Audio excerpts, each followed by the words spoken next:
First thing I think every business who's got employees in Central States needs to do is they need to get an accurate evaluation of where they stand.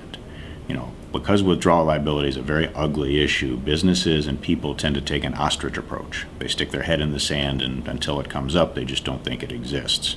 That's a mistake. And so the first step in the process is they have to actually figure out what the fund thinks that they owe, figure out what their liability is.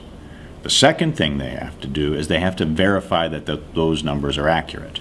The fund has a staff of CPAs and a staff of actuaries who calculate the withdrawal liability, and frankly, most of it's formulaic. But there are mistakes made. Sometimes businesses' accounts get crossed, sometimes business contributions get included or excluded, and so after a business receives an estimate of its liability, it really needs to check those numbers and check its history to make sure that everybody's got the same numbers, everybody's on the same page. And the final suggestion is they need to seek competent legal and accounting help to figure out what their options are. Now, withdrawal liability is a bad picture, but at the same time, businesses do have options. And so what they really need is they need to go to professionals, both legal and accounting, who can give them an accurate view of those options.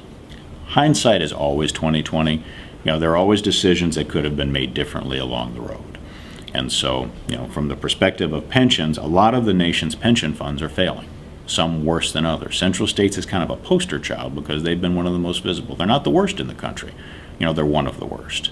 And so, I'm always very hesitant to say I think that this person did something they shouldn't have done, because I'm sitting here with hindsight on decisions they may have made 15 years ago.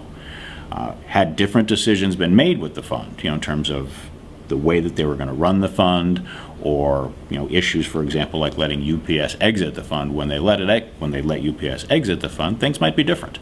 Things would be different, but that's not where we are today. I don't think blaming people does any good.